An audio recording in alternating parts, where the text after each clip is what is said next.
I straightened my tie, checking one last time that my presentation materials were perfect. Tonight's family dinner at my sister Rebecca's mansion was more than just a gathering. It was my chance to finally prove myself. After years of working in silence, making strategic investments through my company Griffin Capital, I was ready to pitch my biggest venture yet. I just needed backing from Monarch Bank, where my brother-in-law, Marcus Williams, served as executive vice president. The irony wasn't lost on me. 10 years ago, Marcus had been the one to deny my first business loan, calling my ideas childish fantasies. Now he paraded around at every family function, reminding everyone how he'd saved my sister from her struggling family by marrying her. James, Rebecca greeted me at the door, air kissing my cheek. My little sister had changed since marrying into the Williams banking dynasty. The warm girl who used to defend me against schoolyard bullies was now more interested in social climbing than family loyalty. "You're looking professional," she said, eyeing my off-the-rack suit with barely concealed disappointment. "Marcus just got back from Milan. Wait till you see his new Italian suits." The dining room was a monument to new money trying to look old. Crystal chandeliers, antique furniture, and what I suspected were reproduction paintings pretending to be originals. Marcus sat at the head of the table like a king holding court. "James, the small business genius graces us with his presence," Marcus called out, drawing laughs from the other guests, all bank executives and their wives.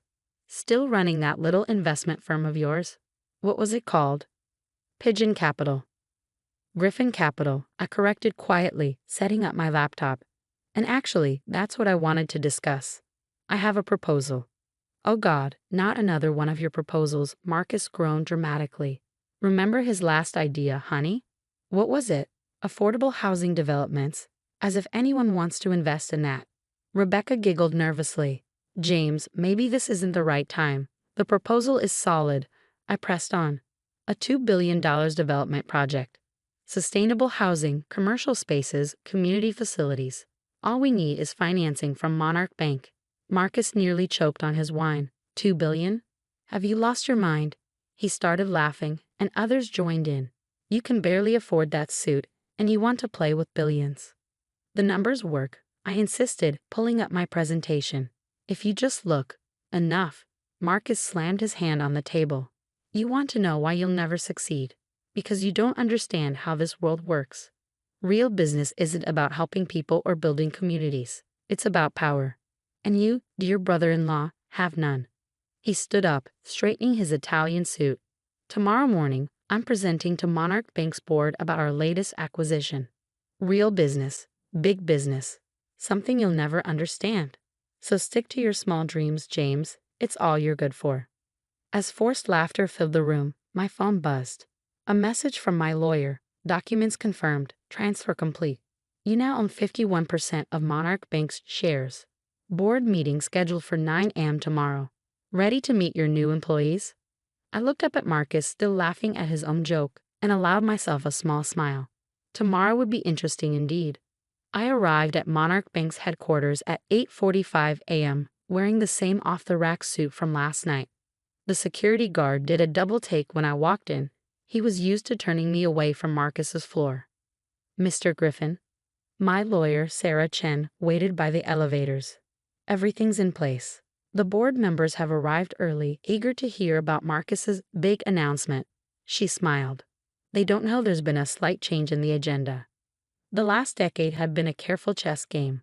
While Marcus and his banking elite mocked my small investments, I've been quietly building an empire through Griffin Capital. Shell companies, silent partnerships, strategic acquisitions, all leading to this moment. The struggling companies I helped rebuild now formed a network of loyal allies, and their combined resources had allowed me to execute the ultimate takeover." "Does anyone suspect?" I asked as we rode to the top floor. "No, the share acquisitions were completely compartmentalized. Each shell company appeared independent. Even our insider sources say Marcus is confident about today's meeting. He's planning to announce Monarch's takeover of Rivera Banking Group." I smiled. Rivera Banking Group, another company I secretly controlled. The boardroom was impressive. All mahogany and marble, with floor-to-ceiling windows overlooking the city. Marcus stood at the head of the table, That same smug smile from last night plastered on his face. James, what are you doing here? This is a closed board meeting. Actually, Sarah stepped forward, placing a folder on the table. Mr. Griffin has every right to be here. What is this? Marcus grabbed the papers, his face reddening as he read. Ownership documents, I said calmly, taking a seat. As of 8 a.m. this morning, Griffin Capital holds 51% of Monarch Bank's shares.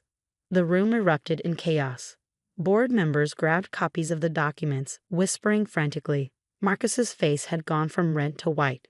Impossible. We would have known if someone was buying up shares. Would you? I pulled up a presentation on the boardroom screen. A web of companies and acquisitions, all leading back to Griffin Capital.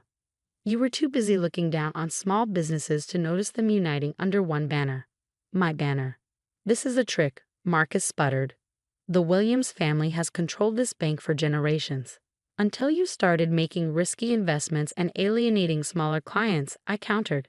Did you think those clients had nowhere else to go? They came to me, Marcus. All those small dreams you mocked. They added up.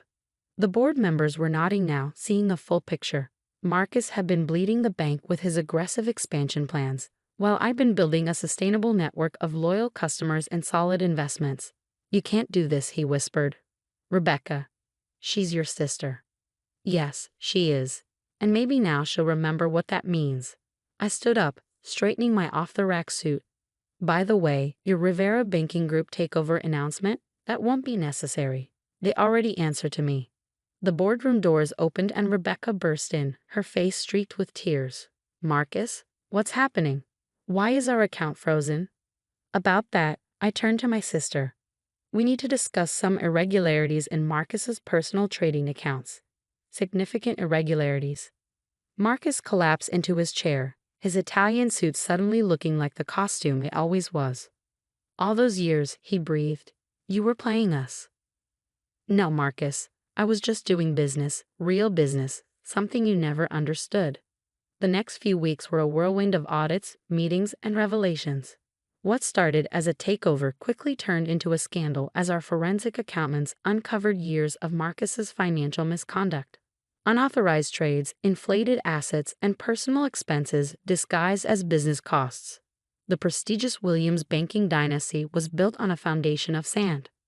I sat in my new office, formerly Marcus's, reviewing the latest audit reports when Rebecca stormed in. How could you do this to us? She demanded, slamming her hands on my desk. Do you know what people are saying? Our friends won't even take my calls. Your friends? I looked up at my sister. Or your husband's friends? What's the difference? Marcus gave me everything. A perfect life, status, respect. Respect? I stood up, walking to the floor-to-ceiling windows. Let me show you something. I pulled up security footage from last month's board meeting. Watch how your husband treated his employees, the ones who weren't important enough. Rebecca's face fell as she watched Marcus berating a junior analyst, mocking an elderly board member, dismissing valid concerns about predatory lending practices. This was your perfect life? I asked softly, standing silently while he bullied people, just like you stood silently at that dinner when he humiliated me. I didn't know what else to do, she whispered. After he helped pay for Mom's medical bills. I paid for those bills, I interrupted. Through one of my shell companies, Marcus just took the credit. Check your records. Rebecca sank into a chair, her designer handbag sliding to the floor. Why didn't you tell me? Would you have believed me? The brother with small dreams. The intercom buzzed. Mr. Griffin? The FBI agents are here about Mr. Williams's trading violations. Rebecca's head snapped up. FBI. James, please. He's still my husband. And you're still my sister. I sat beside her. That's why I've arranged for immunity in exchange for his cooperation. He'll face penalties and fines, but no jail time. The Williams family legacy might be over, but you won't have to see your husband in handcuffs. Why? She asked, tears streaming down her face. Why show mercy after everything he did? I handed her a framed photo I kept in my desk, us as kids, her standing up to bullies who were picking on her nerdy big brother. Because a long time ago, someone taught me that real strength isn't about having power. It's about how you use it. As Rebecca broke down crying, my phone buzzed with a message from the board. Marcus had agreed to resign. His last act would be to sign over his remaining shares. The Williams banking dynasty was officially over, but maybe, just maybe, the Griffin siblings could start healing. 1 year later, the sign on the building read Griffin and Partners Financial Group, a merger of Monarch Bank with my other companies. The marble and mahogany remained, but the atmosphere had changed completely. Junior employees no longer flinched when executives walked by, and the boardroom hosted regular meetings with small business owners and community leaders. I was reviewing a microlending proposal when my assistant announced an unexpected visitor, Marcus. He looked different, humbler in his department store suit, the arrogance gone from his stance. The immunity deal had saved him from prison, but his reputation in banking was finished. Most of his so-called friends had abandoned him the moment his empire crumbled. James, he nodded, standing awkwardly by the door. I came to sign the final paperwork. The divorce settlement. Rebecca told me, I replied, gesturing for him to sit. She said you're moving to Chicago. Small consulting firm. Very small. He attempted a weak smile. Ironic, right?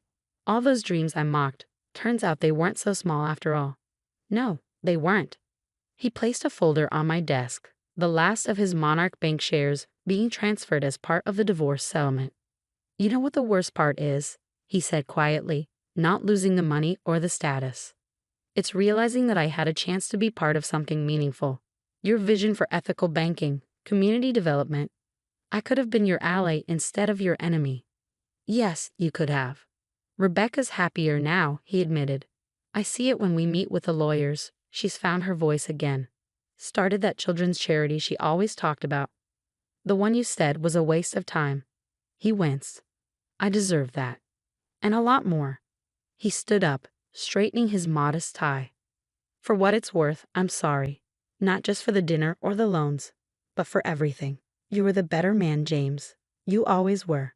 After he left, I walked through the office floors, watching my employees, our employees, at work.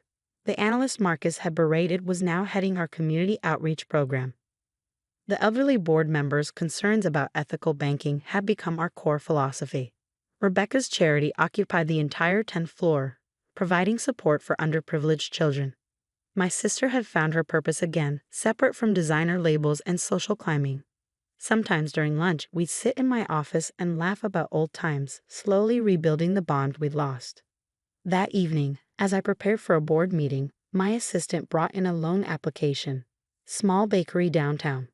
Owner says she met you 10 years ago. I smiled, recognizing the name. It was the same woman who'd given me free coffee when I was struggling to build Griffin Capital, believing in my small dreams when everyone else scoffed. On the application, I wrote, approved, with compliments from the small dream believer. Sometimes the best revenge isn't about destroying your enemies. It's about proving them wrong by creating something they never thought possible. Marcus had been right about one thing. Business was about power. But he never understood that the greatest power lies not in what you can take from others, but in what you can help them build.